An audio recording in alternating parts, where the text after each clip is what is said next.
ప్రభుత్వం అధ్యక్ష ఉపాధ్యాయులను ఎలా అన్ని రకాలుగా అవమానించారు, గౌరవ సభ్యులు దాని గురించి మాట్లాడారు. ఏకంగా మద్యం షాపు ముందల కాపులు పెట్టారు అధ్యక్ష. అంతేకాకుండా గౌరవ ఉపాధ్యాయులు ఎప్పుడైనా బయటకు వచ్చి మాట్లాడాలనుకుంటే వాళ్ళని గత ప్రభుత్వం హౌస్ అరెస్ట్ చేసింది, బంధించింది, కేసులు కూడా పెట్టింది. గౌరవ హోంమంత్రి గారు ఇక్కడ ఉన్నారు అధ్యక్ష. మంత్రి గారితో నేను అనేక మార్లు డిస్కస్ చేశాను. గతంలో పెట్టిన కేసులన్నీ కూడా తీపించే బాధ్యత మేము తీసుకుంటాం. దానికి మన ప్రభుత్వం కట్టుబడి ఉంది.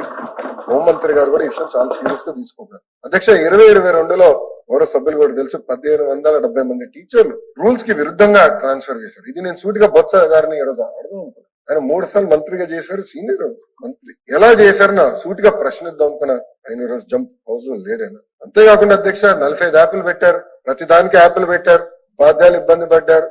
ఉపాధ్యాయులు నాకు చెప్పారు అధ్యక్ష టాయిలెట్ క్లీనింగ్ దగ్గర మటుకు యాప్ తీయేశాను అంటే ఎలాంటి డౌట్ లేదు. మిగతా యాప్లు భారం తగ్గించాలి, దాంట్లో ఎలాంటి సెకండ్ థాట్ లేదు. సింగిల్ ప్లాట్ఫామ్ తీసుకొస్తున్నాం. సో ఉపాధ్యాయులు చేయాల్సింది ఏంటి, హెడ్ మాస్టర్ గారు చేయాల్సింది ఏంటి, డిఓ గారు ఏం చేయాలి, ఎంఈఓ గారు ఏం చేయాలి, చాలా స్పష్టంగా చాలా తేలిగ్గా ఈజీగా ఏర్పాటు చేయకపోతున్నాం.